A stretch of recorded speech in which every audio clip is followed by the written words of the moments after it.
Hello mga kabisnes, kababayan, kapapi, kalingap. Welcome back muli, Analisa Reality Vlog. Katatapos ko lang po mag-recording doon sa aking reaction na i-edit po mamaya ang pagbakante ako kay Kalingap Rab doon po sa mga bata, yung tatlong Maria na sobrang mahiyain. Yun. Ngayon po itutuloy ko ang aking reaction sa Kabisnes Official naman po tayo. Mayroon hong nagbabalik sa Kabisnes House. Pero bago ang lahat, please support po natin, Kabisnes Official, Papa Dins TV, Kabisnes Family, mga kagwangs kasamahan ko pong reactors sa Kabisnes Official, back to back po tayo, sila Kalingap Rab, tuloy-tuloy po ang suporta natin, kila Kuya Bal Santos Matubang, Ate Edna Vlogs, Jack Tapia Matubang, lahat po ng mga kasamahan ko mga reactors, Kabisnes, and dito sa Kalingap, mga karepa reactors, support po natin sila. Huwag po tayo mag-skip ng ads para mas marami pa hong matulungan ang bawat isa po. So yun, sino po ba yung nagbabalik sa Kabisnes Family, sa Kabisnes House? Sa totoo lang po, nung nag-pop up yun sa aking notification sa upload ni Kabisnes, nagulat ako nandun si Jinky. Totoo ba yun? Ganun ako eh. Sa Jinky ba talaga yun? Okay. So ito yung sa akin mga Kabisnes. Pinasadahan ko po kaagad ang comment section. Siyempre, maraming nagsasabi doon na mag-iingat, huwag basta-basta magtitiwala. Kasi baka mamaya may hidden agenda. Kahit ako po, inaisip ko rin yun. Pero syempre, hindi ho tayo pwedeng mag-jump into conclusion doon sa ginawa ni Jinky. Pero para sa akin, ito lang yung opinion ko. Grabe yung sakit na iniwan niya sa atin nung tinorn down niya si Bong sa kasal. Tapos ngayon nagbabalik siya. Doon po sa conversation, yun nandun sila sa sala, nandun sila Junjun, si Ate Vera, shout out, si Nika, tapos sumunod si Intoy. At si Junjun yata yung nagtanong kung babalik pa ba siya sa Kabisnes. Pwede raw. At mayroon siyang in-applyan ngayon. So ito yung akin bumalik siya doon. Dahil binanggit niya na pag-alaman ho natin na pagpunta niya, nag-message pala to kay Junjun si Jinky na babalik na siya doon sa amo niya. At pagdating niya doon siguro sa amo niya, mayroon na daw siyang kapalit. So ibig sabihin, wala na siyang binalikan. So kinuha na lang niya yung kanyang mga gamit. Yung lesson ho dito, kasi yung nagka-problema, hindi po kasi siya nagpaalam na maayos sa kanyang amo. Isa yun. Isa yun na pagkakamali ni Jinky. O ngayon, wala na siyang nabalik ang trabaho. At babalik siya.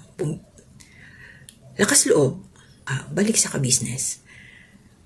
Wala kasi silang pinuno Wala doon sila Mrs. Kabisnes. So, ibig sabihin, wala doon yung head of the family. At saka yung ilaw ng tahanan. Kaya ang humarap, ang mga M's.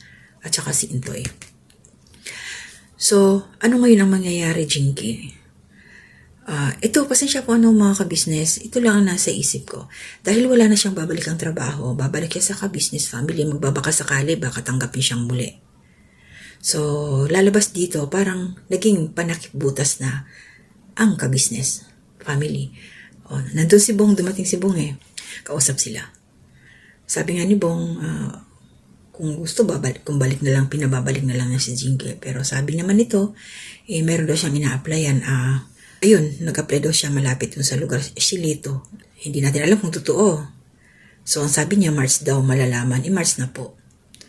O, baka mamaya, walang katotohanan. Hindi natin alam, sorry po abangan natin yung ganong sitwasyon. Mahirap po talaga magtiwala sa ginawa ni Jinky.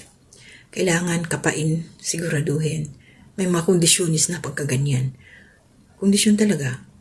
At si Nika, tawa ko kay Nika, shoutout Nika, sabi niya, kung babalik ka, baka mamaya umalis ka din. Parang ganun yung term Itatry ko pong ma-attach yung sinabi ni Nika.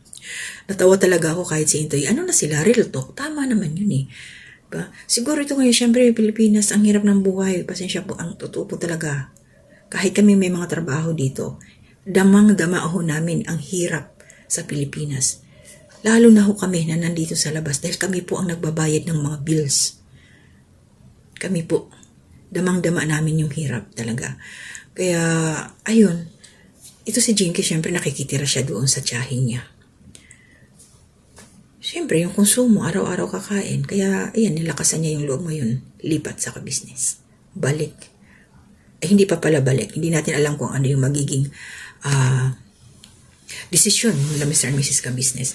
Pero personally, kung ako po, sa side ko, okay nang kaibiganin, pero yung tanggapin, balik, 50-50, hindi na siguro para sa akin. Ayoko na kasi may nangyari na eh. Dahil wala ka na mapuntahan, babalik ka na dito. Patatawarin, okay yun, patawarin natin, nagkamali siya. Okay na. Pero yung magtitiwala ka pa sa ganong nangyari, malabo para sa akin. Hindi na talaga as in. Hindi na. Tulong na lang kung ano yung kaya. Pero yung patitirahin mo doon, i-embrace mo ng buong buo, susuportahan mo kasi wala na mapuntahan eh. Nandoon na siya. Ganun talaga. Maliban na lang umuwi siya ng probinsya. Pero anong gagawin sa probinsya? Ang hirap din ng buhay. So, abangan ho natin kung anong mangyayari kay Jinky. Magiging desisyon po ng ka-business family dito. So, mag-aatas na lang po ako ng kunting clip or anuman ang aking magagawa dito. Depende po kung wala ho siyang background music na pwede tayong maka-copyright. So, hanggang dito na ho muna. Antabayan na natin yung mga pasabog pa ni Jinky. Ganun So, welcome back na ba sa ka-business house, Jinky? Tingnan ho natin. Baka mamaya mayroon na namang problema na sumulpot. Di magiging malulungkot na naman tayo. Apektado na naman ang ating Kuya Bong. Huwag naman po sana. At sana, hindi ito pakawala. Baka mamaya panira, panggulo. Diba? So, ingat din po sana ang ka-business family. So, hanggang dito na muna. Panoorin nyo lang po sa huling part ng aking ginawang reaction. Ang kaganapan ng mga M's doon sa bahay nila Pinuno Ka-Business. So, hanggang dito na muna. Wala munang shoutout. Marami kasi akong gagawin pa ngayon. Busy na ho kami. Alam niyo naman po, isang buwan ho kaming nakikibaka dito sa aming trabaho. So, hanggang dito na muna. Ingat po tayo, lahat-lahat dyan. Salamat sa suporta ninyo, mga silent viewers. Nagko-comment, nag-like, nag-share po sa aking mga ginagawang reaction. God bless po sa inyong lahat. Ingat po ang buong pamilya ninyo. Hanggang dito na muna. To God be the glory. Gusto ka na, Jing? Okay lang naman. Saan mo na yung nagtatrabaho? Wala akong trabaho. Bakit? Kasi nga pumunta ako dun sa amo ko. May nakatulong sila. Ay, akala ko yung nag-chat ka sa akin na sabi, di ba, sabi mo, bukas din yun, babalik na ako dun sa Ayun na ba yun? Tapos may na sila minahan kami. Pero sabi din naman ng mga amo ko, babalik ako dun sa amo ko. Paano nila yung katulong paano sa Antonia kasi hinahanap natin sa walang bata. Kaya sabi ko, wag na kasi yung may asawa yung Tumalin. Tapos ngayon, saan ka? Nung kapatid sa kamarin? Plano magtrabaho ulit? Or meron. Saan?